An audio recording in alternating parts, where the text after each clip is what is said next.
Today, we're diving into how scientists are literally building virtual worlds, constructing these amazingly detailed copies of reality, all to unlock some of the deepest secrets of the universe.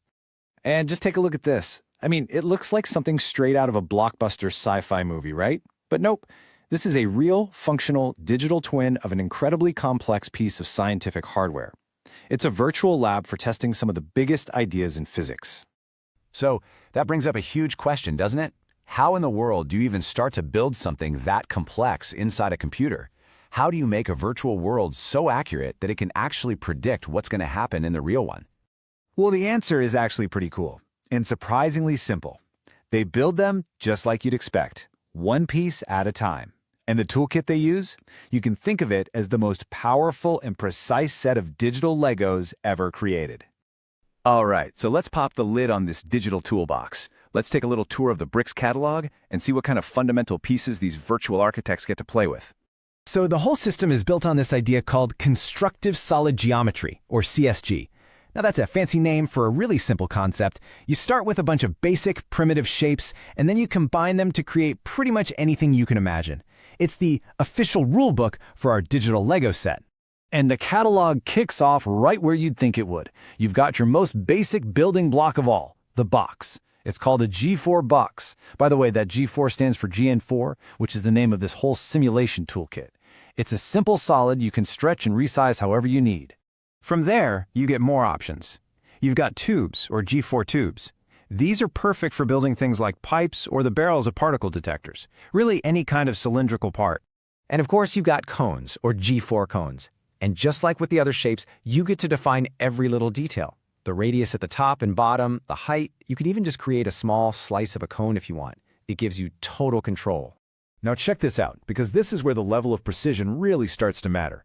You don't just get a sphere. You can choose a G4 sphere to make a hollow shell with a very specific thickness. Or you can grab a G4 orb if you need a completely solid ball of matter. And in physics, trust me, that distinction is absolutely critical. Okay, so we've seen the basic bricks in our catalog. Now for the fun part. How do you actually assemble them? How do you go from just a bunch of shapes to a real, meaningful structure? I mean, it's one thing to have a digital box, right? But how do you tell the simulation that this specific box is made of solid lead, while that other one over there is made of, say, silicon? How do you give these shapes actual physical properties? Well, it's this really elegant three-step process. First, you define the solid. That's your Lego brick, the actual shape. Step 2, you create what's called a logical volume, which is where you wrap that shape in a material, like lead or water. And finally, step 3, you create a physical volume to actually place your new object somewhere inside your virtual world. So you see that middle step? That logical volume? That is the absolute magic key to this whole thing. It's the bridge that connects pure geometry to actual physics. It's what turns an abstract shape into a thing that a particle can actually fly through and interact with. Okay, but you're probably thinking, what if the part I need isn't in the catalog? What if I need something really unique? Well, that's where you get into the fun stuff, advanced digital sculpting. This is where you get to use what are called Boolean operations. You can take two shapes and fuse them together into one. That's a union.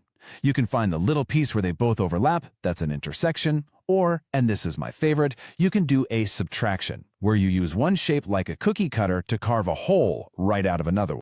And this is the kind of thing you can make. A shape like this, extruded polygon, that's not in the basic kit. No way. This is a totally custom-made part, sculpted using those advanced tools to fit a very specific real-world engineering need.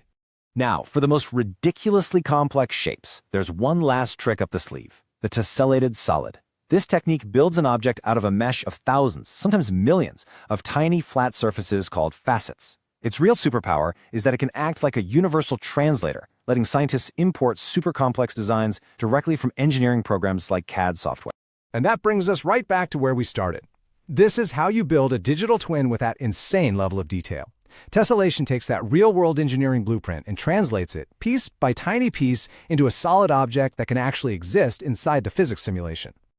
So, we've seen the how, we've seen the digital Legos, the assembly instructions, the custom sculpting tools. But that leaves the biggest question of all. Why? Why go to all this trouble to build these incredibly detailed digital worlds? Because the applications are, well, they're staggering. We're talking about designing and testing particle detectors that cost billions of dollars before a single piece of metal is ever cut. We're simulating the radiation exposure for astronauts on a mission to Mars.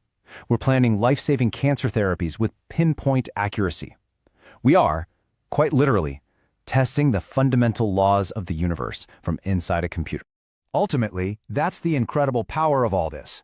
By building a faithful copy of reality, we get to run experiments that would be way too expensive, far too dangerous, or in some cases, just physically impossible to even attempt in the real world.